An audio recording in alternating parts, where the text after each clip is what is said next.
This guy's got blue. Oh my god! Ah! He doesn't have a mustache anymore! That's going in the highlight clip. I'm not wearing pants.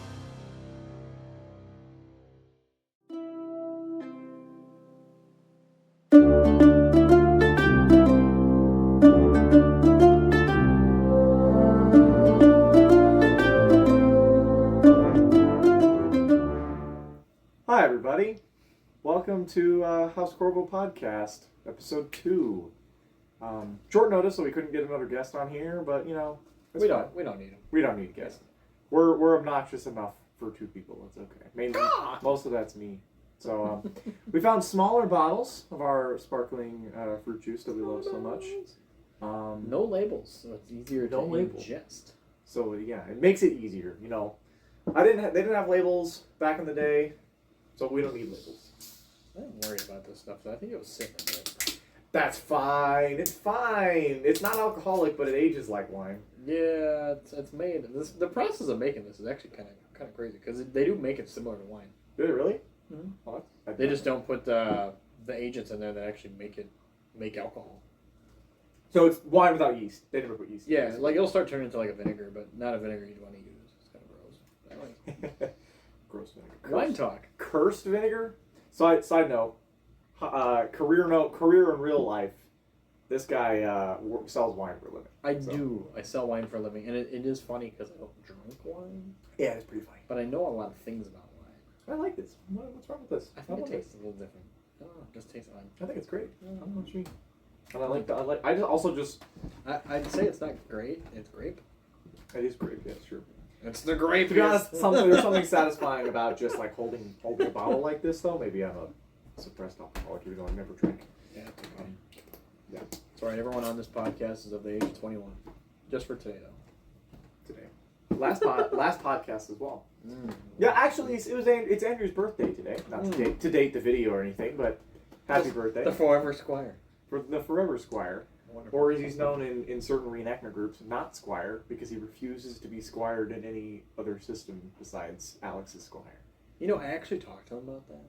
You did? I talked to him about that. Yeah, I was like, so you know, you can be a squire in different systems because like any system that like I'm not in, he could be a squire for somebody else. It's fine. Yeah, he could. I told him that. He was like, "Well, that's not it." Then he like gave me this whole like lore background story on it, and I was like, "Yeah, he's it's not that deep, brother." He's a silly guy. He's a silly guy. So, side note, we are currently in the process of getting a better sound system. So we're gonna try to speak up a bit for you guys so you can hear us. Sorry, we're still working on it. This is only the 3rd time we've used this studio for anything. So we eventually are gonna get a little bit of soundproofing stuff, some actual microphones, and we're working on it. You know, one step at a time. So you're just gonna have to bear with it for the first episode. But you know, it is funny. I was gonna wear my hat. Why aren't you wearing your hat? I don't know. I guess I don't need it. I guess I don't need it. Do you want me to wear your hat? No, it's okay. I'll stretch it out with your big head. I don't have that big of a head. That's not what I heard from rumors. I got him there. See, I'm weekend. See, I was sitting here going, there's a joke that could be made there, but I'm not going to because we're on the podcast. For the podcast. For the podcast. Yeah. Wait, for the House podcast. House Corvo LARP podcast. Oh my gosh. Every time we're about to facepalm, we should take a drink. This bottle would already be empty if that was the case. Well, that's how that goes. Uh-oh. It's okay. Good job. It's okay. It's in the cap. It's in the cap. No cap. Most of it. It's fine. The tablecloth's durable. Yeah, it's all right. We've got more. It's all right. It's made out of real tablecloth. It's made out of real tablecloth. Anyway, so what's our topics today? Today, we're gonna do a bit more of a deep dive into our LARPing experience and just like the hobby as a whole. Cause like you hear a lot about LARP and like what it is, but you always hear like the surface level. You never hear like the true like deep core of it. Because I mean, at the end of the day, LARP is just the skill tree advanced version of playing with sticks in the backyard with your friends. True. But there's a lot more nuance in it that we don't, people don't often explore and explain to people. So, film covers it a little bit. Like you see, True. like there's been a couple movies where you see them like running, and they're we have to go over here, and they're running.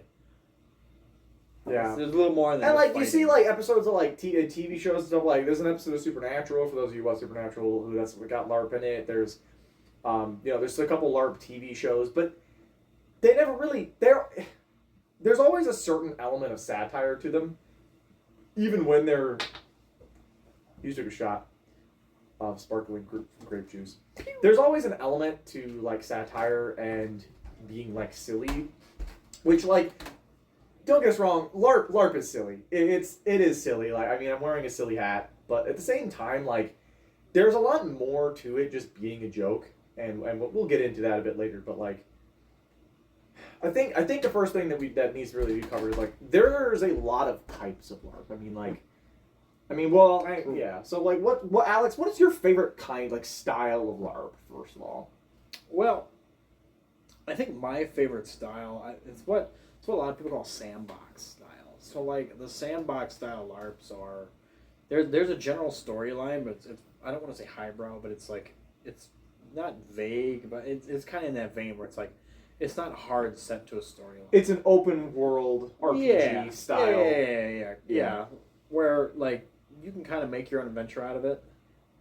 You can go into the woods alone. You can bring a couple friends. You can fight monsters. You can not fight monsters. Raise a household. You can raise a household. And it's those kind where it's more. It's not so faction-y. It's more like individual. So like multiple people from different backgrounds come together for a common goal, in their own like LARP character. Like D&D style? Yeah. Instead of like it being like Game of Thronesy, where it's like I'm house this and I can't talk to house that. Like that's my favorite because then there's a lot more chaos that goes on. Chaos. There's just a lot more things going on.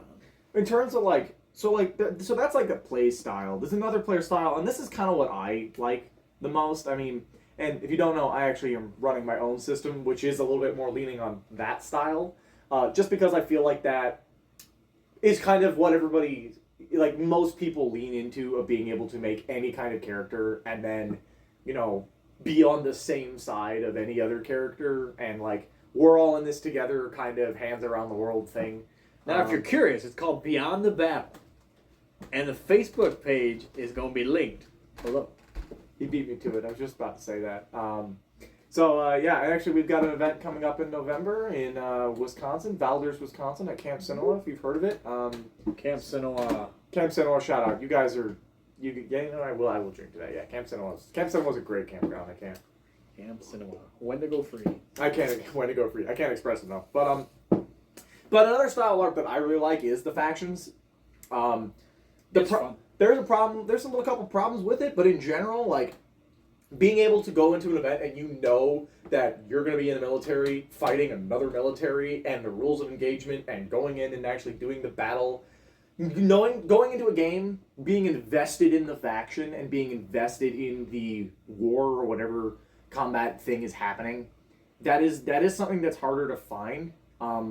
It's also a little harder to get into for some people because it can be kind of divisive. And you can, and I mean more in terms of the style of play from other styles of play. It is a bit heavy in like costuming too, or it can be at times. Mm-hmm. That's another interesting aspect. Is some LARPs have no costume requirements that you just have to have a sword, and some LARPs have all of it, where you're not even allowed to have plastic bottles or anything modern. I mean, there's some LARPs where even this cap would be too modern which is a little much in my opinion, but that exists. So, which some people are into that, and there's nothing wrong with that. But and the factions, the thing with the factions that a lot of people say they don't want to play a faction style LARP is because the factions end up not liking each other in real life. And here's the thing. That is not always true, but it is sometimes true. It is something that happens where you'll pick a faction, and then all of a sudden people who wear the other color are now like, that guy's a bad person because he sided with them. Mm-hmm. But in my experience, there's only been the ratio for LARPs that have factions per LARPs that have factions that have had that problem is very one-sided. Most of the games I've been to where there's factions like that, it's very much everyone can kill each other and scream insults and medieval insults, and then the second the game is turned off, everybody walks up, shakes hands, and has dinner together. Well, and if you think about it, a lot of the big LARPs, a lot of your really big LARPs in Europe and America, even in Canada, they're faction based. Mm. They really are, because like Even Reckoning, which it just helps. It just helps newer players, veteran players that aren't familiar with the scene of that big event, kind of have some kind of, I don't want to say belonging, but just some camaraderie. Like if you, like I've heard stories, like our buddy Andrew went to an event down south, I think it's Reckoning LARP. it was Reckoning, yeah, Kentucky. And he showed up, and he talked to a couple guys on Facebook, and he showed up to an event, and he's got red and black because he supports the house. The house, The house. Black. This guy's got blue. Oh my gosh! Ah! And he showed up with his stuff, and everyone was like, "Oh, hey, it's cool. Like, let's go." Like he was just brought into the shield walls, brought into the command tent. Like everything was just cool for the guy because like he had the gear.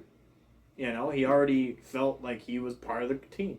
And that's really where a faction-based LARP shines, is because then people who are part of the faction can go, hey, dude who all he has is he likes, let's say you're playing a game and there's a Viking faction, and this dude's like, yeah, I love Vikings, and all the other Viking guys can be like, do the thing where they like clasp arms, where they like grab this part of their arm, like, bam, like that kind of thing, and like help him and like show him all the new cool stuff, and like, that's where we're that kind of faction giant. Or be like, hey, would it be cool if you tried this different thing? Like if like another game has an undead faction, a guy's like, I want to be a lich, and this guy, hey, I found this really cool lich mask when I was shopping for masks.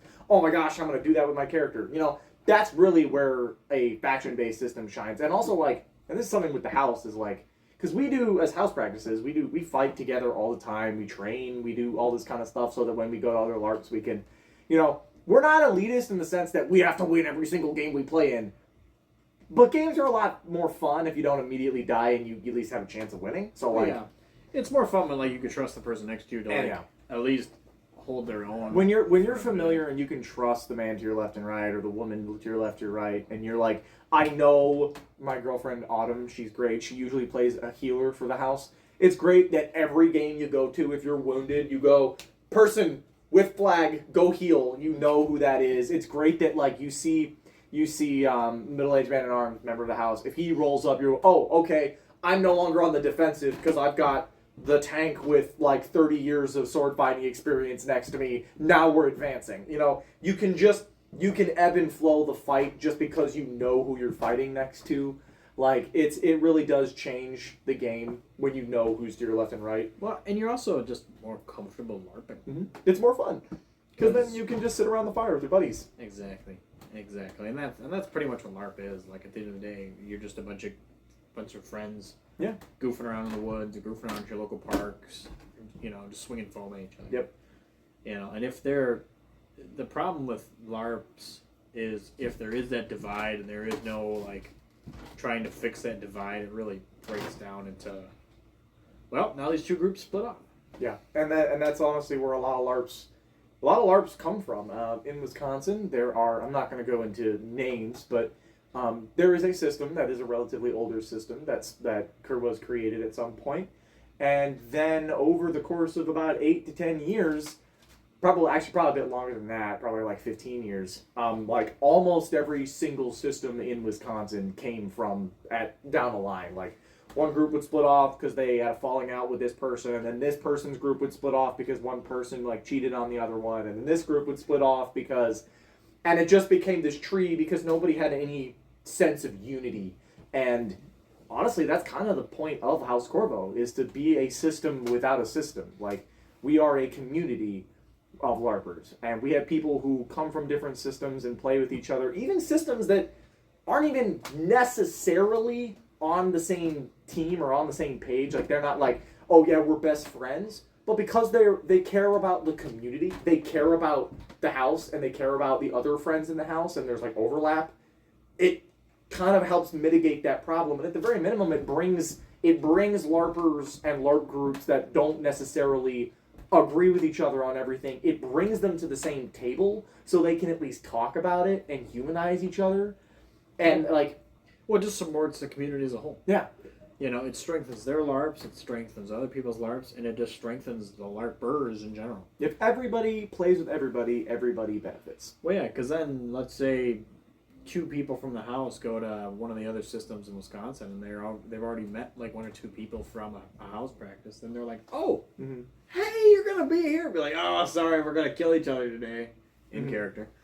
In character. And it's like, "Oh, well, that's cool. At least I know you're gonna be on the other side." Yep.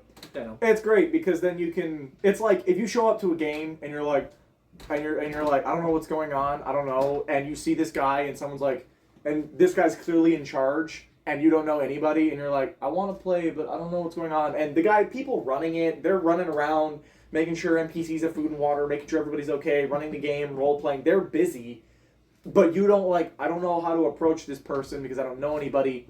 That all goes out the window when your friend invites you to a house practice, and 4 leaders of 4 different LARPs are at the house practice, and you meet all of them. And then you go, hey, you run a LARP, right? Yeah, I run this game. And then you show up to an event, and instead of being scared, concerned, not knowing where you're going, you go to checkout, and you're, holy crap, it's this guy. I met you. We beat the crap out of each other earlier last week. You know, it really mitigates that problem. Because stage fright is huge. Mm-hmm. I remember one of my first encounters with going to a LARP. It was a LARP practice. And it was in the basement of this big warehouse building. And I was like, I've never been here before. I don't know anybody here. I really was going in blind. I searched it up online, and I was like, they're close by. So I went there, and I started walking in, and I didn't have a clue. I was like, am I even going to the right place? And I was about to turn around and leave. Because I was like, oh, this is weird. I don't know anybody. This is just really odd to me. And someone was like, hey, what's going on? I haven't seen you before. And, he was just super friendly and just super hey, yeah, no, I'll show you around here. Come on. And here I am today, 10 years later. Yeah. It does go to show, not to be all philosophical or anything, but it really goes to show how just being nice and kind and friendly to people, even if you don't know them, really goes a long way. Because I can't express how many times, even just last Saturday, we went to a Boo-Hurt Fight Night, which will be up on the channel at some point. And I can't tell you how many times someone came up and saw my funny hat and was like, hey, so what's LARP? And I just gave them everything and talked to them and, treated them like a good person. And they're like, oh, okay, if I'm not busy, I'll come out to the house practice next weekend. And that's amazing because now this person might come out and might come play, or they might bring their friends, or they might bring their kids and get into it or whatever. And even if they don't play, they get to come out and have fun and at least see it and exposure. Because there's a lot of LARP, there's sometimes a habit in LARP of kind of this gatekeeping of not wanting people to come in, and it's what kind of made there be a deficit of LARPers in Wisconsin when there used to be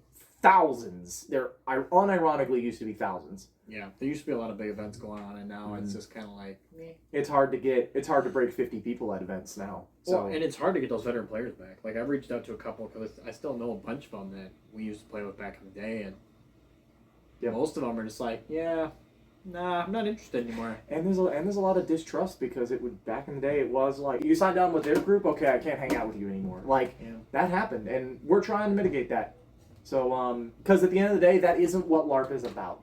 That only happened because some people who didn't have the right intent with the systems they ran, and they don't even run anything anymore. And most of the people aren't involved. Almost every single person that is currently in charge of a LARP that at least I have met myself has been very nice, very cooperative, and aligned with what House Corvo wants to do. And almost all of them have come to house practices, and the only ones that haven't either lived too far away or they just have a really busy schedule, and that's the only reason they haven't come to anything. So shout out to all the Wisconsin LARPs. Yeah, all the Wisconsin LARPs now have, and I mean, there's some of them, and again, we'll have some more of those leaders on the podcast at several points, and you'll see them in house practice videos and stuff, and there's a couple of them, and you know what I'm talking about, where he took a system that was essentially dead, essentially completely fallen apart because of previous leadership and decisions that were made, and even not even being as experienced as a LARPer, he took it, turned it completely around. It's super successful now, and it goes to show that how much a good leader for a system is important, and so yeah, but another style. Going back, we got a little off topic there, but We got really off topic. That's okay. But yeah, there's a lot of style LARPs because then something else is that a lot of historical stuff is like more historical groups like historical reenactment and like living history. That's LARP. As much as those people sometimes don't want to admit it, it's a LARP. Even if you're not role playing as much. Like, live action. Like you're still like, especially the people like harness fetching, things rattan fighting, and even boot hurt to a certain extent. Like it's LARPing. It's just a different form, and there's a lot of those people that do cross game, and some people have there's people who do foam fighting who have a stigma against armored fighting, and it's like, oh no, they're all just dumb cavemen who hit each other with sticks, and then there's some the vice versa where it's even also like, wow, I don't want to get hurt.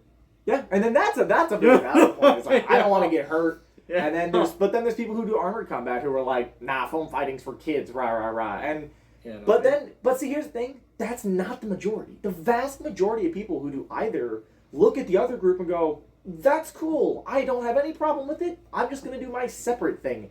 And most of them even eventually come down and try different stuff. I mean, we do harness fetching, we get plenty of people who do rattan fighting, we know, like, we hang out with the boot hurt people and they're super cool, and if it wasn't such short notice, some of them were going to be here for the house practice, so, like, really when it gets down to it, everyone can play with each other, and but the historical groups are another thing, and some of them are historic adjacent LARPing where you're actually playing a character and you're in character in the fighting in a big line battle. And then there's some where the historical part is more based off of learning the history and going to classes and making things and learning the trades and trivia and things like that. And then there's living history, which I believe it's called, I forgot what it's called. There's another group I thought of, but there's a living history stuff, which is probably the most high tier for decorum you can get, where the point where your outfits don't have any cotton on them, and like you're hardcore medieval, there's no monsters, it's all you're in France or you're in Germany in the year 13 whatever. Like, I actually met a couple of those guys. They're really cool guys, like, and they were very, because I asked them, because I have some stuff that's really close. It's really close, but it's just not close enough for their group, which is perfectly fine. LARPs have their own standards and they have their own rules and stuff, and that's perfectly fine with me. But they told me that they showed me where I can get these pieces, and it was actually a pretty cool process, because I was talking to them. I was like, hey, like, so you guys use foam weapons, because they still use foam weapons, which was the crazy thing, which is amazing because of their higher decorum standards. And I was like, oh well, what do I have that would transition over? And probably about 2/3 of my kit would transfer over. The only problem is a lot of what I have is 14th century, and they're playing like 13th century. They're doing like right after the Crusades. So their main armament is chainmail, and they'll have like a Bixby. I think it's Bixby coat of plates. Is it a Bixby? just run with it. I don't know. It might be a Bixby. Coat of plates. It's just a simple coat of plates that's just on your chest. There's a couple people out there who'll be like, he said it wrong. We will try to find a picture and put it up here, and whatever the correct pronunciation is, we might put in there. Something like that. But yeah. I know it's on a statue in a church. The guy that's not actually he had this like 13th century armor kit with the coat of plates, and it's just on the torso. And I think your dad has it. I think it's whitish. It's whitish or cream. He's got that coat of plates that I'm talking about. You mean brigandine? No, it's not brigandine. Brittle's a little different. He's got a coat of plates. Yeah, because he had a piece of brigandine, but it's different. He wore it over his chainmail at one of the past events. I know what you're talking about, but I can't remember if that's the correct word. I'm just gonna go with Bixby coat of plates. It sounds right. It is my dad. I can literally just ask him after the podcast. So and that's the thing. If these LARPs have different decorum standards, if they have different rules or just different things that aren't like the nationwide norm, it's perfectly fine. It's just the only problem I have with that is if you're not assisting players with finding the items to be able to play your game successfully. Like, it's not even like, oh well, you can't get this really fancy sword, but at least I have a sword. Yeah, it's like, always the elitism. You always got to fight that. Yeah, and that's in everything, to be honest. That is. Yeah. So, so the another type of event that, like, is something that is both amazing, an incredible experience, but also probably the most work is camping events. Which are most rewarding. They're the most rewarding. So like you've seen, we have. I'm taking my hat off. My head's a little. I have a hair, unlike some people. He doesn't have a mustache anymore. No, I don't. I don't. I literally got rid of it like 2 minutes before we started recording. Are you done? I'm you. Ah! See what I have to live with. But yeah, so camping, like you've seen, we have tents and things like that, and like decorating and everything, and multi-day events. It's really like, you don't really put up a big canvas medieval tent for a one-day event. There's not really a reason to. I mean, you can. I mean, like, you can depending on where the event is. If you're flexing. But like, that's a lot of work for what it is. But I mean, it is. But camping events are super fun, multi-day events, because like, you can really like get into the role, get into your character, and like the story gets really, it's drawn out, and like you get a really full experience. And the more decorum that your camp is, the more you can really get into your role and get into the experience. And I mean, it really makes something else when you know, it's one thing to show up at a park with a cool outfit and like, oh look, there's cars driving by, oh look, there's like a parking lot, blah blah blah. Oh, I'm just gonna go sit down in the modern like pavilion. It's another thing to go, I'm in the woods, here's my medieval tent, and look at my cool medieval table with my candles and all of this stuff. Look at this. There's very few things that can really hit that level. And it's not even like snobbery to be like, no, look at my tent and my... Tents are expensive. They're very expensive. They're very expensive. It's an investment. It's something to work up towards, and I think that's another problem with a lot of people's viewpoints on LARP is that like it is expensive. This is an expensive hobby. Can you do it on the cheap? Yes. Is it more enjoyable if you put a little more time and effort into it? Yes. Does that necessarily mean more money? No. Doesn't have to. You and a bunch of friends can go in and get a tent. Actually, Epic Armory sells tents, and they're probably the most affordable tent you can buy right now. They are, and you can get some actually really big tents too. One thing that we have done before, and we will do when it is needed, is we have some bigger tents that we have through people in the house, because we're not going to go out here and buy 18 different size tents. Well, not yet. Not yet. If we had the money, we would, but we have some connections with some people. My father has a tent. Some other people have tents, where what we'll do is our newer LARPers, our less experienced people who they have a sword and a tunic, we'll set up one big tent, throw cots in it for them, so they have a place to stay to come to the more, drawn out 2-day events. Yep. And that's, something you can do. So if you got some buddies and you're all going to go out LARPing and you pitch in, each of you pitches in $200, you can get a big tent if you got enough people. Easily. And you can get some perfect for the amount of people you have. Easily. And there's some that are really easy to put up too. There are some, like bell wedges, which is the primary one we use. You can do it with 3 people.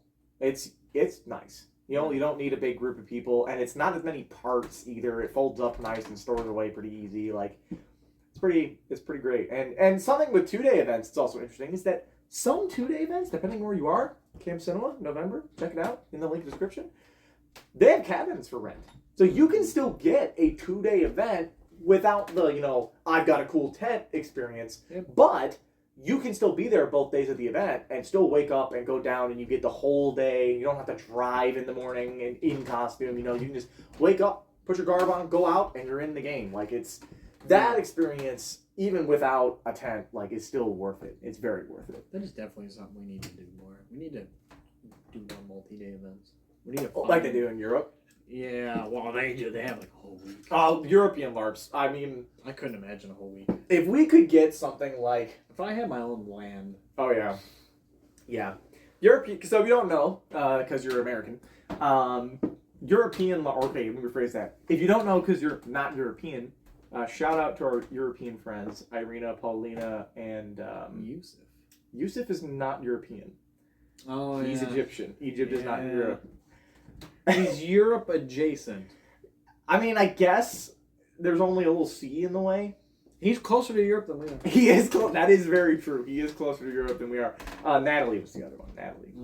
Well, shout out to them if you're watching this. But European LARPs, they've got probably they've got week-long events. They've got massive events that are have a lot of people at them. Oh, there's some crazy and ones.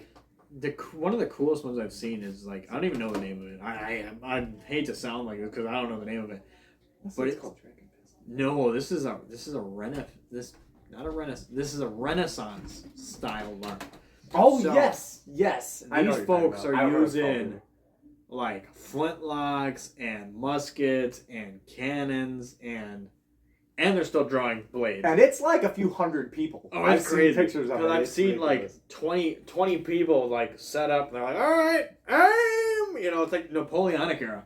Really, it's just cool to see, like, because they're firing like these little Nerf balls, but still, it's just like seeing all these people level off and just boom. It's just like, whoa, that's crazy. That is cool. That's crazy, One day, but yeah, European LARPs, they're something else. They are something else. It's more part of their history, and that's the thing. That is like, true, yeah. America wasn't like Civil War and Revolutionary War it's is pretty big in America. It is, and it's like the same thing Obviously. over in Europe, except they just go back even farther. They just go back farther.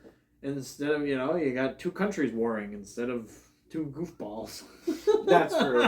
There is I don't know exactly why. I'm not gonna pretend to know why, and this isn't a political statement, but LARP has this weird stigma in America where it's a lot harder to get past the that's weird and nerdy in America than it is. True. But True. D&D used to be that way. D&D used to be seen as the stupid thing that only nerds go to, and then Critical Role and TV show. It wasn't a TV show. There's a TV show, D&D in it on Netflix, right? It's called the one with the Stranger Things. Yeah, they have D&D in it, and now everybody loves D&D. It's this mainstream thing now. It's a gateway into LARP. And it's a gateway because all this is D&D without rolling dice and in a costume. Instead of rolling dice, you get to hit people. So True. Well, speaking of hitting people, there's some LARPs that don't have any fighting at all. No. Their combat styles. I've seen a couple of them. One is rock paper scissors. One is you still roll dice, which is actually kind of crazy because like you're still like characters and you're still like interacting like how we are, and it's like I'm gonna do this.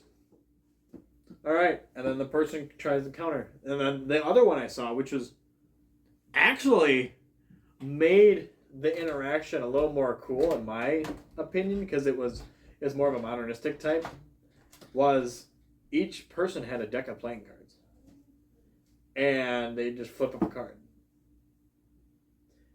And then another way to like combat like cheating, because you could just be like ace, ace, ace, ace, king, king, king, king, like you have all your really high cards like already and be like, haha, I can fight for days, yeah, is that you would fan them out and the opponents would pick each other's cards. So I was like, whoa, that really cuts down on cheating. And it's not my style, but you know what? Nothing wrong with that. I can see the value in that. That's actually really cool because they're still thinking of ways to still be interactive and still LARP without going, I'm going to beat you to a pulp. Because here's the thing. Some LARPs, the combat and the gameplay is very skill-based. And some LARPs are very based off of just, my character should be able to do this so I get to do it. And whether or not which one's right or wrong, it's not up to me to say. I mean, I've got my own personal taste. I prefer skill-based because that's just how I like it. But there's absolutely nothing wrong with liking a LARP where you're basically just improvising. And that's completely fine. There's absolutely nothing wrong with that. Yeah. And some people were like, I'm not really a fighter, I'm not really fast, I'm not really athletic, whatever, which you don't have to be to play. You can even do the full combat sports and like the full combat LARP and like don't have to be super athletic to still keep playing. I mean, I'm not going to name people, but like there's people in the house that have diabetes and still come out here running around and fighting with us. They just got to sit down and rest a little bit more than everybody else. And like, if a LARP doesn't give you a chance to rest and catch your breath and drink water, that's a LARP you just think about not going because then it's not safe, you know? Well, yeah, because you gotta weigh what you can do versus what the LARP is doing. Of course. Because there's some people that they can just LARP 100 miles a minute. Yeah. There's some people who can go all day. And there's some people that just need to take a break. Need to take a break. Need to step out. Maybe They just like, I gotta go home. I'm sorry, I gotta work. I gotta, whatever reason. And some people, you gotta gauge it off of like what you can do. You gotta make it your own. You can't just roll into a game and go, oh, I think everything should be this way, and you can't, just go, okay. Or if you're allowed to set up a tent, yeah, and a couple of your friends might need to take more breaks. Yeah. There you go. Help them out, man. Throw a flat of water in there. You can't go in. You can't go in on your own. You got to go in with buddies, and that's really key. Yeah, LARP is definitely more fun with friends. More people, the better. Now, we're not saying solo players are gonna have a bad time because you just fall into a friend group. You're gonna meet some really cool people. You're gonna meet all walks of life, from old to young. Oh my gosh! You name it. Everything. You'd meet people you would throw not a stick in the air. Yeah, like. You'll like walk up and be like, you see this guy, he's out here like fighting, and he's being really silly. He's got, actually there was one guy I met back in the day, a long time ago. He was full clown makeup. He was a normal looking, he was a shorter dude. He looked kind of stocky, but he had full clown makeup on. He looked kind of like a construction worker, kind of like beefy construction worker, but he was real short.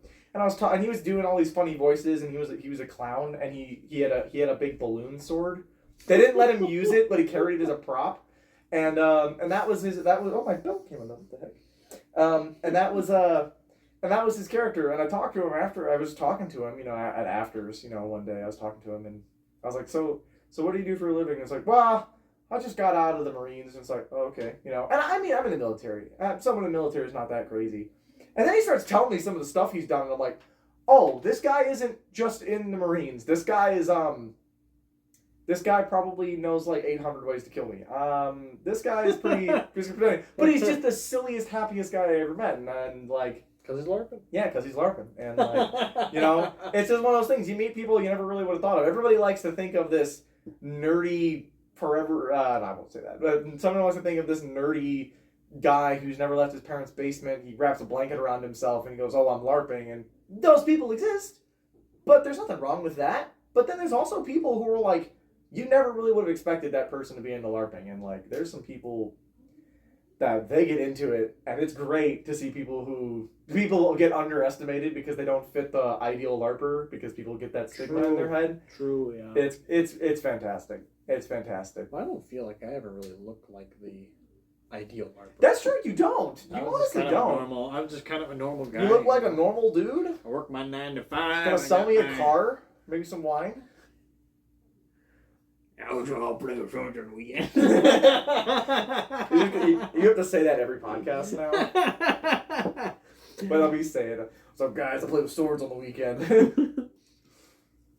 Something you brought up like a couple minutes ago was afters. Afters is huge. If anyone doesn't know what afters is, it's when the LARP event is over and it's like, all right, time to go home. Well, instead of going directly home, you meet at a Waffle House or a Culver's, or wherever. Any sort of local place. There's a couple of places that anywhere. There's only one of, and it's right by where the events take place. So like, it becomes a tradition to go there.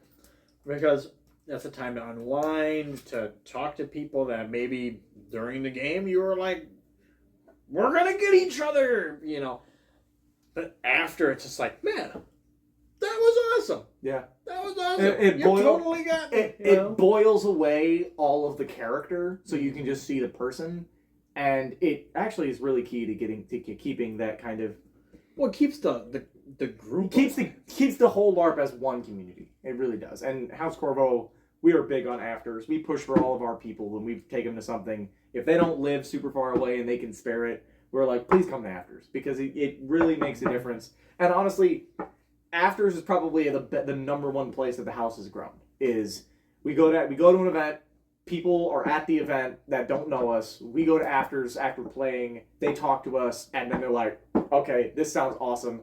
When's your next thing? They come, and now they're life members. Like, that's honestly several people that have happened. Which is hilarious. So we play a game called Exelos. They're out in Cambridge, Wisconsin, which is a little small town.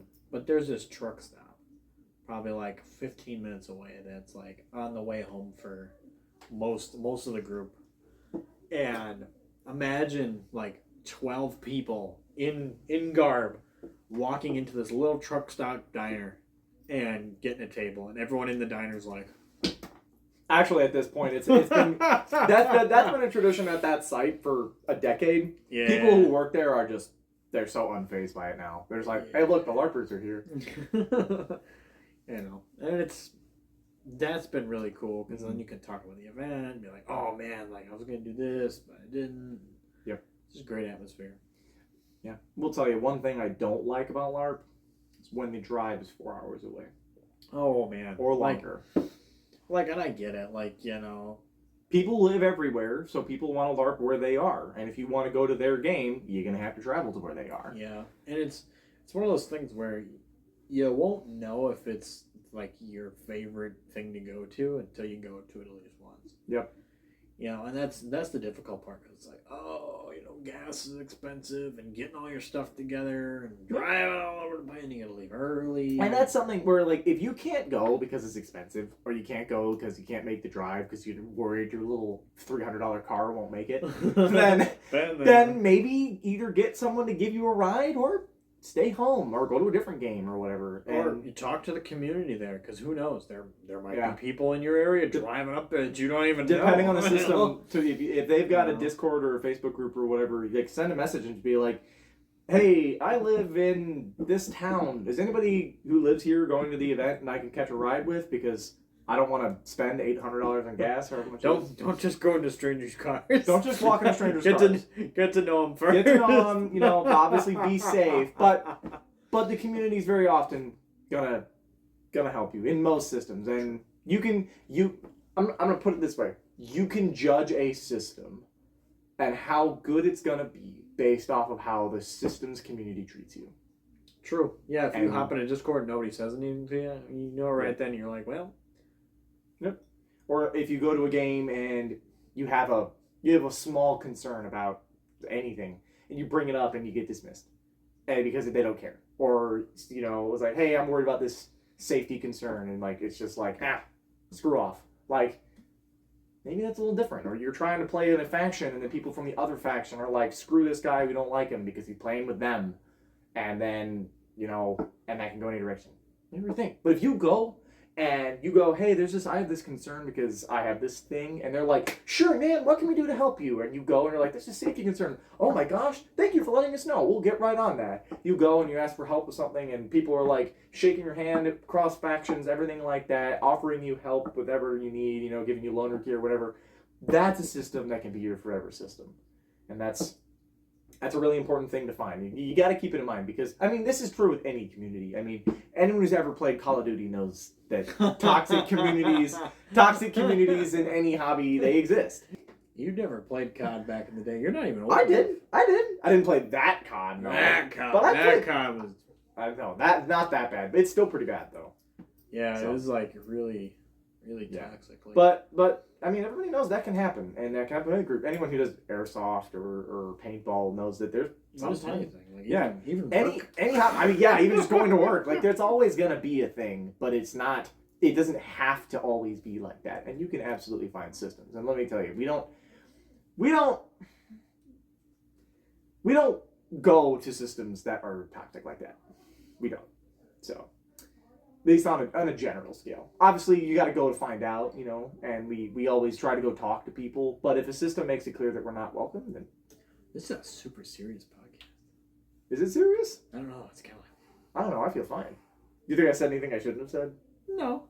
It's just like, ooh, it's serious. Well, Watch out! Well, this is important. This is important. Oh, I know. It's just funny. I just swore. I gotta edit that out. Incoming caw. Dang. Caw. That's fine. But yeah. What were we talking about? I forgot what we were talking about. Camping events. That's what we were talking about. Camping events. So, camping events are awesome because it's not necessarily that like, oh, I have my tent up and that's where I'm going to be sleeping and stuff, but like some of my best memories from an event were actually in the tent during like downtime during the event. Like we had there's 7 of us around a table. We're all in chairs and we're all sitting there like with these candles. It's dark out already. Like we're getting we're winding down, and we're singing sea shanties. Get there eventually. Yeah, I'm trying here. We were singing sea shanties for like a good hour and a half. Go home, Alex. You're drunk. Good hour and a half we're just singing, and it was so goofy. And then we totally forgot that like there was gonna be some night combat. So we're just goofing in the tent. I love night combat. I love it so much. We were just goofing in the tent, and then all of a sudden they're like, "Hey, are you guys coming to the combat?" We're like, "Oh my gosh, we're ready!" So all 7 of us bumble out of the tent. This is turning into a story too. All 7 of us bumble out of the tent, and we're still singing. We're still singing as we're going down the trail, and like we're wondering, we're like, "Well, where is everybody?" Because like. There's nobody around. So we're going down this trail. We know where the combat's going to be. So we're walking and walking. We're still singing. And all of a sudden, we start getting up to the clearing. And we're like, we stop singing because we see people. It was just dark enough where you can kind of, if you like squat down a little bit, you can kind of see like shadows. Like comes. It was still like the sun was just about to finish going down. So you could just see a little bit of like color difference. And we started creeping through the brush. And all of a sudden, like, the NPCs are like the monsters, they weren't ready yet. We didn't know. So like we were ready, and all of a sudden one of the monsters was like getting into position. We were right there. We're like, ah! And they're like, oh my god! Like we scared them so bad. Is this the Rust River event? Yeah, it was. Okay, we scared them so bad. I was there because they weren't expecting us for another like half hour to an hour. Yep. And we were just goofing off the whole time, and then we got super serious about it. We were too early. Yeah, I've got because yeah, I remember that because so I was a kid then, and we all ran up, and like there were a bunch of us in armor, and then there were a bunch of his guys, and there were a bunch of different groups, and we all ran over to this thing at the same time. And I'll tell the full story in a minute, but we all ran over. We all get there, and we're all in like a shield wall, like a double layer wall. Half circling around this guy. And he's standing there. He goes, wait, guys. I know a bunch of people just showed up, but my glasses just fogged up really bad. I can't see anything. He takes his glasses off. He cleans them. He puts his glasses on, and he goes, holy crap! And we're like, what? It's like, I thought there were only like 4 of you. There's like 40 people here. And yeah, so then we left and let him, get ready. But there's more to that story. But that was hilarious. It was great. We were just goofing off. We were literally goofing off drinking this. I think my favorite part about that story, which we'll get all the details of it later, is that during that fight, some of the people that helped us that helped me and my dad at the time kill the big bad. I don't remember where you were at the moment. You might have been there too. Is this the jazzy one? This is the jazz hand, Steven. Yeah. Oh, this is a different event. Is it a different event? Oh, okay. Well, no. Mine wasn't at Rust River. Mine was at Owls. Owls of Lore. Oh, okay. Out in Illinois. Okay. Well, 2 different events then, but it was funny because at the event I'm thinking of, when we killed the monster, like we surrounded the big bad, and it was really funny because there were 2 other people there that were right to my right side, right there with me, shield and sword, killing the monster. Come to find out, 10 years later, they run their own system, and now we're really good friends, and they'll be at the house practice this weekend. And it's just kind of crazy, that small world of LARP, because that's the one good thing about having not as many LARPers, is that when you go to a system, you see the same faces, and it's kind of nice. There's always new faces, but there's always the same faces, and that's part of what the house is get those people that are already seeing each other at every event, actually, like, rather than just LARP friends, you're actually friends, and that's really a big deal. So, speaking of house going to some events, we have something special that we've been working on. It's not quite out yet, but we want to tell you a bit more about it. So, WOTH. WOTH. Oh, because there's a T in there. There's a T in there, and WOTH, sounds nice to say. WOTH stands for War of the Houses. Yes. We're fighting our neighbors.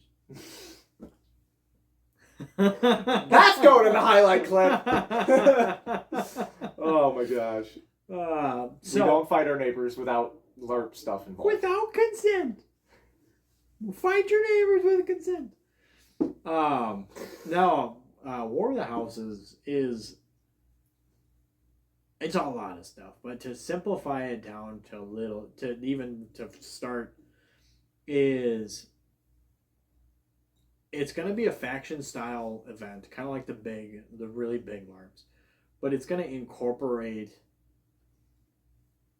your living history type folks. It's going to incorporate like all these different types of LARP types that we were discussing earlier in the video, with that kind of European style to it. So it's going to be, hopefully, eventually it gets big, but there's going to be... Gotta start somewhere. Blue, red, and yellow are going to be like the main colors, and then there's going to be a fourth one that's kind of like your Viking-esque kind of faction. And more colored factions, like, maybe a thing for the future, but, you know, we're starting with 3 because, you know, the primary colors is a good number to start with. And the thing I want to do a little differently with these type of events is that I want to incorporate the LARPs in the area. So, like in Wisconsin, I want to have all the different LARPs in Wisconsin. I want to invite them out. They get a table and like a tent that they can talk about their LARP. You know, they can promote their LARP there. Mm-hmm. Because House Corvo is community based. It only survives on the community. Mm-hmm. So like you can imagine, like you show up somewhere, and there is a bunch of tents and booths set up, and you park your car and you walk up, and you have to walk by LARP A, LARP B, LARP C, Living History event, Living History group, Boohurt group, Rattan Fighting group, another LARP. Like you have to walk by all those people. And then when you actually get into the game, all those people are to your left and right or on the other factions. Like everybody is there, and it would be kind of like a mini Renaissance fair and a faction-based LARP event at the same time. It is, yeah, because I would love to have like merchants, people selling like anything from LARP weapons to armor to jewelry to food. Yeah, you name it. Just get all these extra people in and. Be really fun. Yeah, it'd be really fun because it just grows. A little bit of what we're trying to do is to lower fantasy to either somewhere between low fantasy and no fantasy, somewhere in that range of. That's something we didn't talk about. What is the difference between low fantasy That's a good point, and fantasy? So low fantasy and... so in terms, there's always this kind of scale of low and high fantasy, but it's not really it's not really a binary system. It's a very sliding scale where. If you take the real medieval history on the lowest end of the fantasy scale of no fantasy, period, at all, just swords and shields and armor and knights, that's it, and horses. Maybe you'll get a legend about a dragon, but that's about as fantasy as you get, is a legend or something. Yeah, it's a big alligator. And, and that's basically the extent. Versus all the way on the other end of the spectrum, you have, like, the Dark Crystal, where it's not Earth... There's no humans. Things are completely wacky and weird and not within any confines of what we understand as reality. You know, completely off the scale, crazy kind of scale. And then everything is somewhere in the middle. A lower fantasy would be like Game of Thrones, where there is magic, there are dragons, there is mystical stuff, but it's minuscule, and what is there is super inaccessible to everyday people, and it's very mysterious. Yeah, and it's still people like whacking each other with weapons, you know. At the Yep. end of the day. And then you scale up a bit, you get like Lord of the Rings, where there are more types of like fantasy races, like elves and dwarves. There's a bit more magic. It's not weird to see magic, but it's still a very rare thing. You know, there's only really like a few people in the world that can do magic, but like Gandalf does a spell and everyone's like, oh, that was cool. Not their brain explodes because they saw magic, you know, kind of thing. And then you kind of, that kind of scales up and up and up and up, and then you get until you go like mid-classic D&D and like Spelljammer D&D where you're really getting crazy. And then I use Dark Crystal as my all the way at the end spectrum of fantasy. Oh yeah, because there's not even humans. Because there's no there is no grounding in the real world with Dark Crystal. But I love it. I love Dark Crystal. Dark Crystal's great. Actually, I have a family member who worked on the new TV show. Fun fact. Super cool guy. He helped make some of the Skeksis. I know you like the Skeksis. I do like Skeksis. They're very Raven-esque. Yeah, I like the what was his name? The hunter Skeksy. Oh yeah. Oh, he was so cool. He was one of my favorites. He's the one with the armor, right? Yeah, he was the one with the armor. He was the one that actually wasn't like like all frail and weak. He could like so run. Ah, yeah. He was super cool. I do like the Chamberlain. Chamberlain's nice. I also like to do the cyber because he wears red. Yeah, he's a bird and he likes red. Yeah, we know. Ooh. But yeah, so that's kind of the difference with fantasy. Back to where the houses is like, it's gonna be a lower fantasy. And part of the thing with the rules, the actual LARP combat rules, is we're trying to keep basically the whole rule book under 10 pages, like everything under 10 pages. Because that way, you're not learning something crazy. You're not learning something new. Like if your LARP is more fantasy based, like there's a lot more rules to it because you got to account for magic and all this other stuff. So we just want it to be easier, so that way if you come out because you want to go search for see what other games there are, if you want to get some cool gear but you still want to swing some foam, it's easy to jump in with not a lot of like oh my gosh, I got to read 50 pages to even know what the heck's going on. And like it also kind of includes, and also that 10 pages is going to include like the lore and like faction mechanics too. It's not just just the base combat rules 10 pages. No, everything 10 pages and a waiver. That's it. Said the word. So the lore. The lore. But so that's gonna be kind of the thing, and it's also because if this does grow to be a few hundred people event, if everyone has a massive rule book they got to tote around and memorize, that's really hard to do. And also because a lot of systems exist and they have very different rules, and some of them have very similar rules, and the less rules there are to remember, the easier it is to play in a system when you've already got 12 other systems in your head. So I know I've gone to games where I've used a spell with a similar name as a spell that I have in my system, and I've been like, wait, it does this. Wait, nope, completely wrong game. Completely different. It does something totally different. Like, or I cast this. That doesn't even exist in this world, or like stuff like that. We do want to try and be a little more higher immersion. Higher immersion. But for brand new players, we're not expecting them to come walking in with like period shoes, period shirt. You can wear cotton. You don't have to be wearing linen and wool. Yeah. We wanna lean on the high immersion. Like the things that we will harp on is like, don't show up with like a Def Leppard T-shirt and like a big like hydro flask water bottle or like names and logos. It's just, but we could touch on more of that later. Yeah. It's just. And this is all still very early. The rulebook isn't even finished yet. We want more of that Ren Fairy kind of atmosphere. Yeah. We'll go a little bit about the factions. So one of the three factions, red, is going to be House Corvo. It's going to be classic House Corvo, red and black, the classic logo. Cool. Yeah, so that's kind of the faction. And style-wise, what kind of style are we kind of doing for them? More along the lines. They're going to be looking like a little more Norman, and the Lorner stuff for them is going to be more Norman-esque. You got your classic nasal helm, blackened, Norman shield, the big kites, red and black, pretty classic. And something to keep in mind here with all the factions is that it's not that when you play in that faction you have to necessarily match the style perfectly. The only thing that really is required to be in part of that faction is keeping the colors. And even then, if you make a mercenary faction that is just signed on with a larger faction, then you can be your own colors. So if you're, just make this up, let's say you show up and all of your other buddies are on House Corvo, and you show up with 5 people and you're all like, I want to wear just solid white because that's cool, or whatever. And like you want to sign on with them, then you have enough people to make like a mercenary faction, and then you can just sign on with them, and then you get a little belt flag to symbolize what faction you're a part of, but you can wear your own stuff. So that's House Corvo. Another faction is House Leo, which is blue, as this guy's wearing. They're blue. They've instead of the fleur-de-lis and the raven, they've got a lion and a castle, or like which a rook. Is funny. It's a black lion. It's a black lion. A black lion with a white castle. Yeah. And what style are we kind of going for them? Vaguely. Probably more French. French style? Keep with the blue? Because they got the... He's doing this with his... He's holding his fingers up to the sides of his head and pinching them. For people who can't see what he's doing. I don't know what that's supposed to mean. Kettle helms. Kettle helms. See, because they're this far out. What's a kettle helm? I see what you're saying. If I went like this, it's a Norman Nasal. Yeah.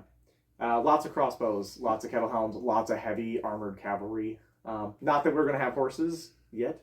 Big But, shields. Big shields, armor, yeah. crossbows, Just kettle kinda- helms. That's kind of the feel. That's kind of where we're going with that, you know. But however the players play it. And at the end of the day, that's always how it is. As long as they're blue. As long as they're blue, pretty as long as much. they're blue. And then another one, House Draco. It's going to be black and yellow and have a dragon and a sun. Black and as yellow, their- black and yellow. And have a sun as their symbol. Style for them, I believe we're a little bit up in the air, but I know Yeah, that one. we haven't quite decided. We've got a couple ideas. We're trying to base them vaguely. We're trying to keep everything vaguely based off European styles for at least the main three, but we're also looking into spreading out a little bit. So yeah, that one's still up in the air. that one's up in the air. Spanish, English, German. I don't even know. And in general, in terms of the kits, Polish. in terms of the time frame, if you wanted to base it, we're going a little bit of a wider time frame. So down to 12th to 15th. Is that basically where we want to go? Yeah, here, basically, or? as long as you're not bringing any black powder type stuff. Yeah. So yeah, a little earlier then. So like between Like the armor and weapons are 12, fine, 12 except for- 14. 12, 14. Yeah, that's 200 years. We know that's a big wide range. Like, and if you want to be a musketeer, you can look like a musketeer. yeah, like You're just not going to have a flintlock. yep, pretty much. Basically, anything. You got to do before it the flintlock. old-fashioned way. Yep, pretty much. And then obviously the fourth faction, which is not outright stated to be an NPC faction. Like you can play as them, but their requirements of just being a Viking styled, which is obviously a little bit outside of that Viking, time range. Celtic.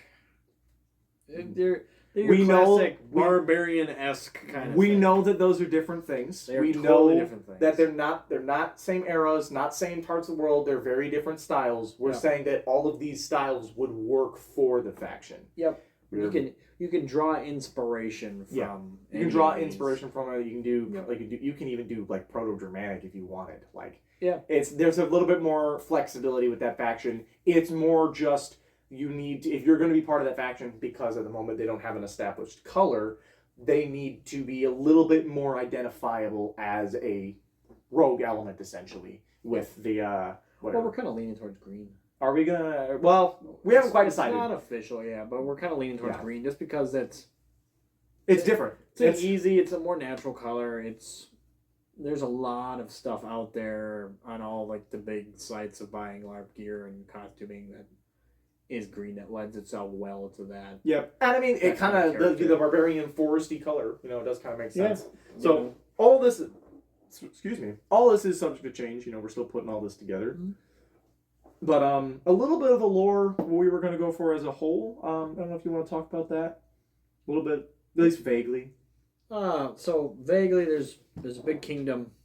The king it's either he's got 3 kids, or there are 3 like generals in his army. 3 houses, if you take. Yeah, I haven't decided like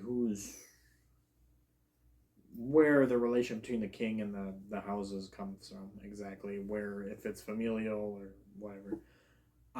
But basically the king's gonna kick the bucket, and there's basically gonna be infighting between these 3 factions on who's gonna be in charge of next year's event. Hence, War of the Houses, and Yeah, so every year it's gonna be so it is. a toss up between the factions. Yes, and it's interesting because essentially there is this one kingdom, and this one kingdom presides over kind of everything, and then there's the 4th faction being this kind of Viking barbarian over the sea faction kind of coming across the land. But then what is the rest of the world if it's just this one country? That's a wonderful mercenaries. Well, Insert mercenary group we here. have a couple different ideas, and some of it being they're isolated on a continent. Some of the ideas are maybe that country is cut off for some reason, magical or otherwise. And another idea that we kicked around doing is that kingdom is just the only kingdom left after some sort of plague. or Because there are cataclysm. NPC factions that There will be NPC. aren't the barbarian type. Like, Yeah. there's going to be some kind of undead-esque element that might show up. There might be a plagued faction of some little more kind. squeakier one. Yeah.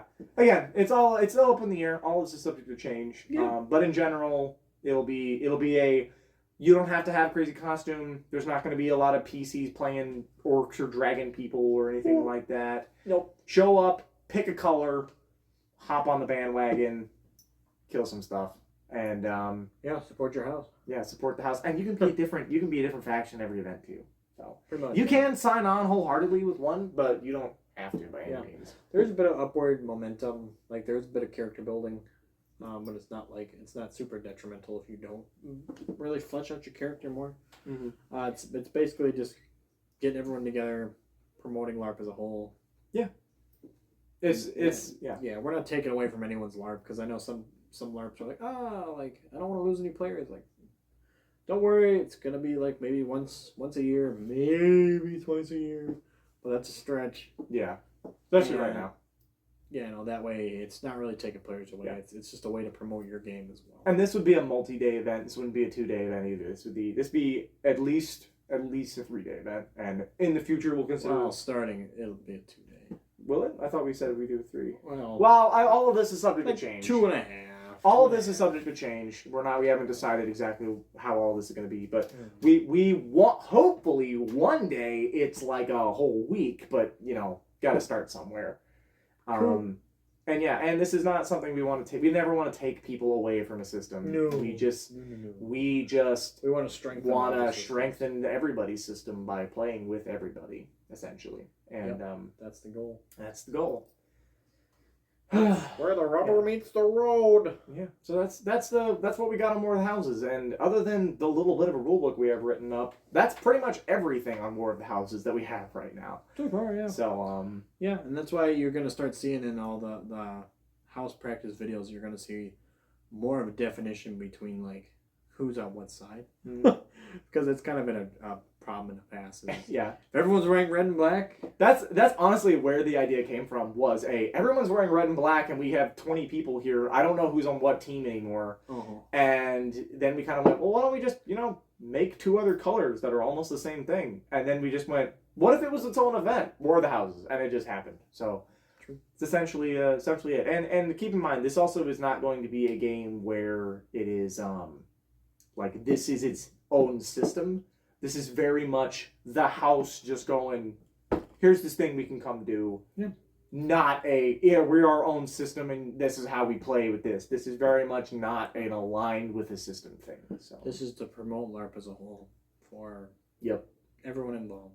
And at the end of the day, if this is somebody's first introduction into LARP, and then there's these 100 other LARPs there that have a booth to come talk, then that person can A, learn about every other system, and B, they get a great first impression of this big game being easy and inviting. And ultimately, that's the goal. It's going to take a lot to get there, and we're looking at venues.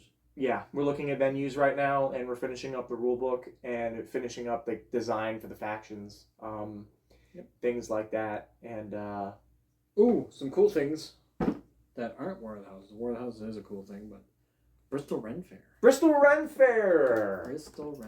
We're going there this Sunday. Yeah. I don't know if this will be out before. It will probably be out after. Okay, so we would have been to the Ren Fair already by the time you see this. So we're going July 20th. 19th?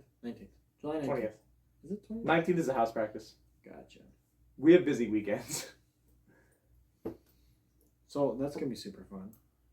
And then we're going to be working at Bristol Ren Fair in August. Yeah, we are. A couple of days. We're going to be out helping the Swordsmasters Challenge. Actually, we would have already been doing that when this video comes out, maybe. We'll see. Or if not, depends on when the video comes out. Maybe. It will either have just started or just finished. But if you guys are going out to Bristol Ren Fair, definitely check out Swordmasters Challenge. They'll be right by the front gate. It is awesome. If any of your friends are there that have never LARPed before, it's actually a really good introduction. It's a great introduction. It's a great atmosphere. They're great dudes. And yeah, $20. $20 for like just normal weapons. If you want to get some of the crazy weapons, it's a little more. And you can come meet us depending on what weekend you come. True. You know? True. Somebody from the house will be there almost every 3 weekend. out of the 4 weekends. Yeah, almost every single weekend after we start going there. So yeah, and it's great. You can fight your friends. You can fight one of the sword masters, and if you beat them, you get a really cool button. If you win 4 of the different buttons, you get like a really cool scroll. I consider myself a sword master. No. Just going back to the big head thing we were talking about before. You laughed like somebody I know. Anyway, so check out those guys if you're going down to Bristol Ren Fair. Great introduction because they have all of the LARP weapons. Yeah, tons of LARP weapons, big ones, small ones. Epic armory weapons. There's even 2 guys there's even 2 like beer mugs. They're LARP beer mugs. They're foam or squishy that you can whack each other with. It's also, hey, if you're coming to the Ren Fair for any reason, it's also just a good practice to fight some new people, you know? Yeah. And get some better experience. If you're someone who's like, I gotta train all the time, come do that. Is there a video on the YouTube of me fighting one of the Stormasters? Yes, there is. Check out the YouTube. Yeah. Because there's me fighting, I can't remember his name. I'll put a card, but he is awesome. right here. Put the little tag. It's that video. Go check it out. There's 2, actually. I'll put the other one up here right after it. I was styling, too, because I actually wore some armor, too. I had some armor on, and I had my angel wing. I don't know why this guy wore armor in the summer out there just to walk around the freaking Ren Fair. Crazy, because I wasn't just walking around Ren Fair. I was fighting. He was fighting. He was also the only person who went with this. Actually, you weren't the only person with armor. There's another guy with armor who's also been in the channel several times. He has a short going over his spear. Oh, no, Neil wasn't wearing armor. Yes, he was. He had a helmet on. Oh, yeah, he kept taking it off, though, because it was a weird helmet. It was a weird helmet. But, you know. It works for him, though. No, it works for him. Teach their own, you know. Yeah. Is there anything else? Well, do you have any old stories? Like, go a little more detail. Or want me to go over my Jazz Hands Demon story? I can go over Jazz Hands. Jazz Hands Demon. Yeah, we still got like 20, 25 minutes? Whatever. Timing? Whatever. Yeah, close enough. Math. Back in the day, there was this older LARP system, and there was this place, the venue, I don't know what it was actually called, but everybody called it Rust River because there was a river there, and sometimes it looked kind of red because of the mud that was there or whatever, I don't know. With iron in the water. Iron, yeah. It just, that's all it was. And great place, really fun. And I'm there with my dad, and we're all there with some of his friends, some of my friends, and most of us are in armor. And just as the sun goes down, there's this kind of magical barrier that's glow sticks and little braziers around the town, and these undead start coming up and like banging on the barrier because they can't get through. And then all of a sudden, this like big necromancer thing, like big necromancer looking guy, comes up and he starts casting a spell trying to break the barrier. He breaks it. We come out, kill some of the undead, and a couple of the people who were playing paladins are like, "Undead creature, please just return to your rest. You no longer need to fight for this person. They've taken your free will away." And these undead literally start trying to claw themselves back into the ground to like go back to sleep. And the necromancer comes over and like stabs one of them and reanimates it again because necromancers, man. So he ends up running off, and then we all got our stuff on, got ready to go, and like we ran around the corner, and that's when there was that moment of like we ran up, and he was like, my glasses, I can't see. Hang on, cleans his glasses off, and it's like, holy crap, there's like 40 people here. I thought there were like 5. What?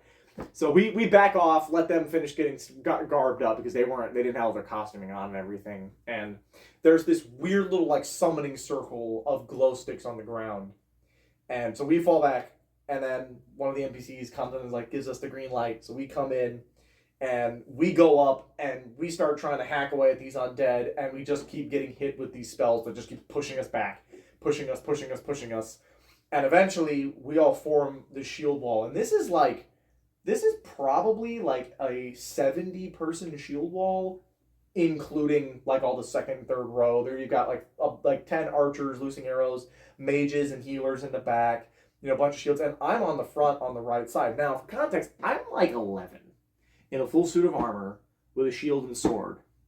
And I'm going to be honest, I have never been as good of a fighter as I was when I was like between 12 and 13 years old. Because there was a time where I was practicing like probably about 8 hours a week, and I know for some people they're gonna go, that's nothing, but like for a kid, I haven't practiced that much that consistently since then, and like it's crazy. And So I was holding my own as an 11-year-old in a full suit of armor against 3 grown adults and took all of them down. Yeah, they were NPCs. It's not like they were really trying as hard to win as, you know, a competitive fight would be. But, like, I was basically holding a whole section of the shield wall by myself, and it was fantastic. I don't think I could do that again. Yeah, so we're holding the shield wall, and eventually we get to a point where we are kind of, our line is kind of breaking because we can't stay in step with each other. And all of a sudden there's this one guy, he just starts calling out the Spartan chant to keep us all in line together. And we start marching forward, and now at that point we just grind down the undead, and they can't respawn fast enough to keep up with our assault anymore. So finally we get up there, kill the necromancer, and destroy his summoning circle. And when we all got back, we all started to take our stuff off because we were like, okay, cool, the fight was over. We didn't realize that fight was supposed to take like an hour, and we did it in like 10 minutes. And it was super satisfying. And so the guy running the game comes out and is like, hey, well, it's only like 8 o'clock or however, whatever time of day it was. Like, we still have a lot more time to do something, so we're gonna do something else, so don't take your stuff off. And so they go away, they go back to their NPC camp and get their costumes ready. And then all of a sudden, you know, a bunch, like some little demons start coming out. You know, they get little horns on, and they're clawing at the barrier and like scrapping with some people who are managed to make, you know, were left outside. And all of a sudden we see these like blinking lights come up from over the hill, and we're like, what the heck is that? And this system had spell orbs, and every color spell orb like did a different thing. And these orbs that were on this thing's hands were blinking different colors. So it was like it had all of them, and it was terrifying. And it also had these glowing eyes that were flashing at the same time. It was really terrifying. And it was pitch black. There were no stars because it was a cloud cover, so it was pitch black. And this thing comes down the hill, and at first we can't really see the details other than the flashing lights. And then it gets to the bottom of the hill, and we expect it to keep going down, but it stays level. And we're like, oh, this thing is like 8 feet tall, because the guy was wearing stilts. He had giant hooved stilts on, and he had these gigantic horns, curved horns that curved back that were made of like rubber or something. And this horrible like skull mask comes up, and this big massive sword. And we're kind of crapping our pants now because we're like, oh, we thought we killed the big bad. So we start fighting this thing, and this thing it's like Sauron in Lord of the Rings, just hacking away at all the unarmored people, because it was just carving through people without armor. It was bad. Our medics were overloaded with trying to heal these people, and people were low on mana and everything. And eventually we managed to put the thing down and put the other undead down. And when we put the other undead down, it literally like let out this, I don't even know how he made this noise, to be honest with you, but it was this like horrifying like gargly screech sound. And then he activated an ability, which means that everyone within 10 feet of him takes takes a mortal wound, which is where you like a wound to your chest. And if you already have one, you just die. And that was me, my dad, a couple of other friends, and those other people who help run another one of the LARPs nowadays. We were all right there. But the part that was really the kicker is a couple of us were really powerful clerics, which clerics in that system had an ability called Soulbind, which meant that anytime you get reduced to death, you immediately use the Soulbind and you're put to a mortal wound, so you don't like die. It's like Death Ward. And every single person who was right there when the thing died had Soulbind on them. So none of us died, even though, and the thing was like, and afterward he's like, dang it, I wanted to kill at least one more person. It's like, you killed 8 characters. You killed 8 characters. I think you killed plenty of people. But that was one of my favorite events, because it was probably one of the first events I went to where everyone was really on the same team. So that's one of my favorite stories. Nice. Oh, you got any more stories? I got a cool encounter. It's not a long story. It's a cool encounter. So I was playing a bodyguard for this nobleman, and this nobleman kept getting into trouble, and it was good for me, bad for him, because I kept getting tons of fighting time. So I kept getting to fight a lot because everyone was coming up going, this guy did this. I want to fight. So I'd fight them. And I'm a pretty good fighter. So I beat them and they'd go, scampering off like all mad. Like, it's not fair, blah, blah. Well, we got to a point where we got bored and we were going to go out, just the two of us. And we were going to go. Just the two of us. Yeah. We were going to go find a treasure chest of something. Out and about. Well, we start going down this trail, and all of a sudden there's 4 undead at the end of the trail. I know the story. And we're like, and the nobleman guy is kind of like, ooh, I don't know, man. What do you think, Rex? You think you can hold these guys off? And I'm like, yeah, maybe. 4 undead's still a lot for just one person to fight. I don't care how good you are. They reanimate. And we were kind of messing around a bit. I don't know why we didn't go back to town, but we didn't go back to town. We just kind of stood there watching. And they just kept slowly shambling up. And they went from like 100 yards to 50 yards to 100 feet. Then all of a sudden 50 feet. And all of a sudden they got up like 15 feet away from us. And we didn't move. We didn't back off. We did nothing. So they're already kind of like, what is wrong with these guys? Like, why aren't they leaving? I drew a line in the sand. I just drew a line in the sand in front of me. It was like a gravelly road. So I was like, you will not pass this line. And all 4 of these undead got right to the line. And they just looked at me and they just stopped. I took a step back because I was like, I don't want to try nothing. I'm just going to. They came right up to the line. And they stood there for like a good 4 minutes. And we're all looking at each other. And I'm like, I'm proclaiming this nobleman. I'm like, this is Lord so-and-so. He is not of these lands, but he is a lord nonetheless. Like, just yapping. And eventually these undead were like, oh, we can't cross. So they turned around and walked away. And at that point, we were like, we should go back to town. Because we should leave. Because all of a sudden there was some fighting and stuff. There's undead in the woods. We should leave. Well, come to find out after the event was over that they thought I actually casted an ability that they couldn't cross. Which, I'm like, that doesn't exist in the game. But they're like, oh yeah, you're right. So it just goes to show you good roleplay. Good roleplay always. Good roleplay. Not always, but very often can beat those scenarios because it's like that wasn't an ability, but they didn't know that. Yeah, it was crazy. So it was a good time. Yeah, I got another one actually. Another one. We're fine. Don't worry about it. We're fine. I know. So we're fine. This is fine. Last story. Fine. Last thing. This guy. I'm old. Leave me alone. He is old. I'm old. Maybe we started earlier. Anyway, so, my story, I'll keep it short, is, like my second event ever. I, like LARPing, period. Except for historical stuff. And we went into this dungeon, and it was like actually a dungeon. It wasn't like in the woods. Like we were in the basement, like a big old concrete basement. Oh yeah, that warehouse. Uh-huh. Yeah, and it was we went in there and we were stopped at a gate by basically like an undead dude, but he was severed at the waist and stuck in place. Not actually, but it looked like it the way he was positioned. So he was just an undead servant, and he was stuck at this gate, and he basically told us we had to answer a riddle. And I think it was a week after me turning 10. I was 10 years old. And, we're at this gate, and all of the adults were like, I don't understand the riddle. I don't get it. Because it was what's in it? It's I forgot what it was exactly, but it was what's in a children's book and isn't a rhyme or something like that. And it had literally ended up being we could ask it 3 hints and had to answer yes or no questions or 3 hints, and then we had to actually make a guess.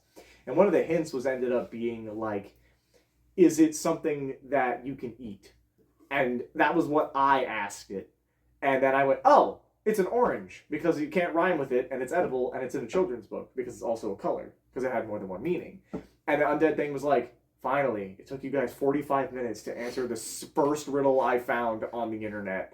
Like, because the riddles were like, he was just pulling them up on his phone. Like, he was just getting them real quick. And he was like, you're the first team to win here. And I found a riddle, like, the first one that popped up.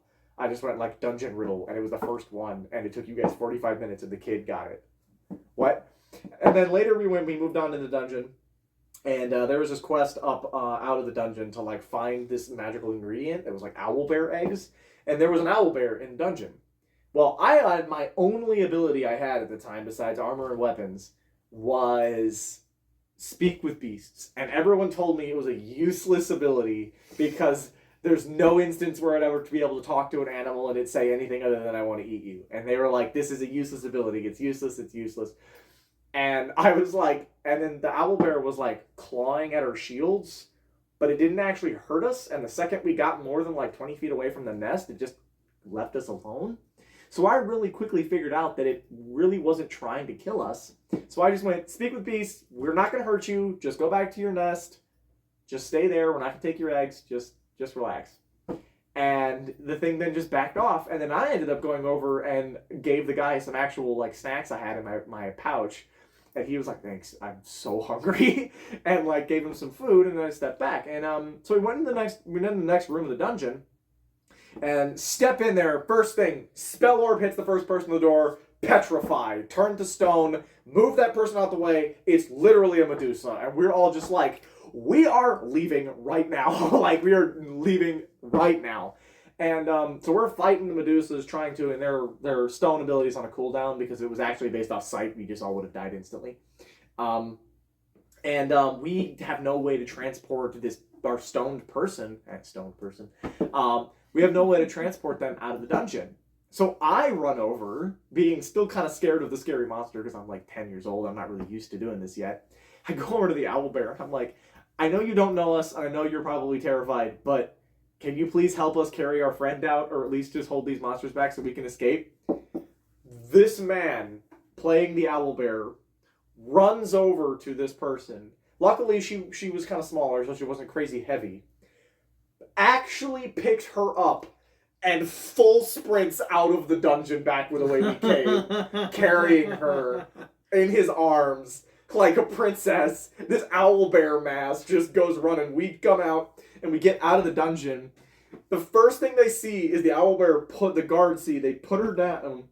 He looks up. All of us come out, and everyone just pulls spears on the thing like, okay, you just kidnapped somebody. And the owlbear is like freaking out because he's like, what? Wait, no. And I'm like, go back. It's okay. It's okay. We sealed the Medusas back in the cave. You're safe now. You go back to your children. And then the owlbear like I forgot exactly. It was like I pet it for a second and then it ran away. And I was like 10 years old. And I came out and I explained to the captain of the guard what happened, and they gave me an award for it. I got I forgot what I got given. I got given something and a couple gold and some gold for it. And I'm just like, and y'all said that ability was useless. So yeah, and I think that story is probably like my first inspiration to be like, all right, this is my hobby for life now. Yeah, it's a great story. Love it very much. Well, we are probably just at the mark we were shooting for. If we're a little under, a little over, it's fine. Yeah. So we're gonna be pretty close. Well, we'll have a bit longer ones when we have more people. When it's just the two of us, it's a little hard. Yeah. And we're still starting out and trying to get a good pool of people to call upon. Then. And we're gonna get some different software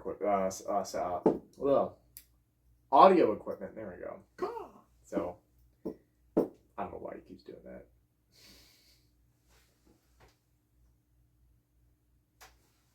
But yeah, don't worry. Keep up on the channel. There's gonna be more product reviews. We just got some cool stuff in that'll be coming out shortly tomorrow. And then I even got a fancy hood. It's a little big, but you know what? Always good to have a big hood. A little more space. Yeah, breathing room. Yeah, we're mostly more content. There should be a good amount of content over the rest of the summer. So, yeah. Figuring stuff out. Stay tuned. Things come out when they come out. Pay attention. What we're trying to do is we're trying to upload a full video every Monday and every Wednesday. That's what we're trying to do right now. And splitting up what it is, not every Monday it's a podcast, not every Wednesday it's a house practice, but So something like that. True. Yeah. True. And stay tuned. Thanks for hanging out with us. Have anything else to say? Don't forget to spay and neuter your pets. That actually is very important, unironically. That's yeah. Last thing I have to say is please, I know it's stupid, but like and subscribe. Actually, subscribing is a big deal. Yeah. Hit that bell icon if that's even a thing. I don't even know if it's still a thing anymore. Actually, subscribing is great because then it means that you actually get to like stay up to date with our content. And if you're already watching our stuff and you already are interested in LARP, or you're just getting into it, and like it's a good way to stay actually on board with what we're doing and what's going on. So like unironically, please do subscribe. It helps us, but it also helps you stay up to date with what we're doing. And if you're already here, you're probably already gonna be here for a minute. So stick around. Yeah, stick around, hang out, and honestly, take your shoes off. If you're in the Wisconsin area and you want to get involved with something, send us a message. www.facebook.com/House Corvo. House Corvo. Mm-hmm. And we'll put a link in the description too. And you can just send us a message, and then we'll figure stuff out from there. You know, just send us a message on there. I'ma link you. And it's the linkiest. Put the clip in, future me. It'll quench you. Nothing's quenchier. It's the quenchiest. I Yeah. don't know if you can. Yeah, I can. Yeah. I know what I'm doing. He knows things. I know a lot of things. Spear Handler 9000 over here. It's a good thing we're inside, because that's an inside joke. Oh my gosh. Jeez, you just keep getting worse. I don't have anything else to say, so I think we're good. I'm going to give the Ashtor salute on the left. 3, I think on the right. 2, on the right? On the right. Okay. 3, 2, 1. Bam! All right. Like, subscribe, and we will see you guys in the next video.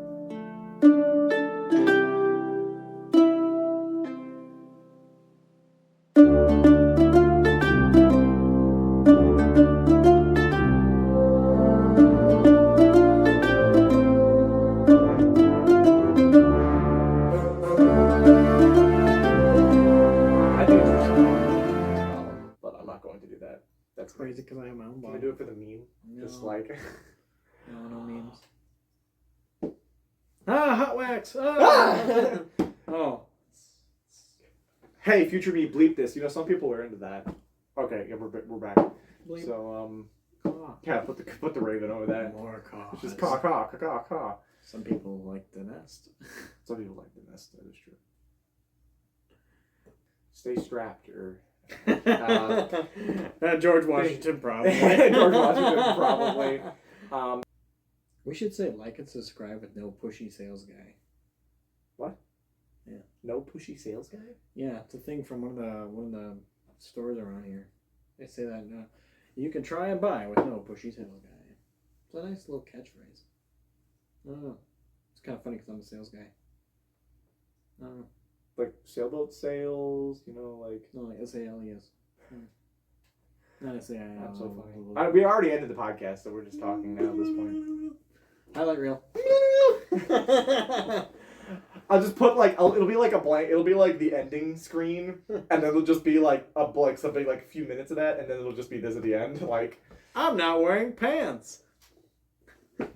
Oh my gosh, I'm sorry. Don't get old, kids. It's terrible. See, I can't use... Some of this is going to be hard to put in the highlight reel now, because, like... And we can build this thing together.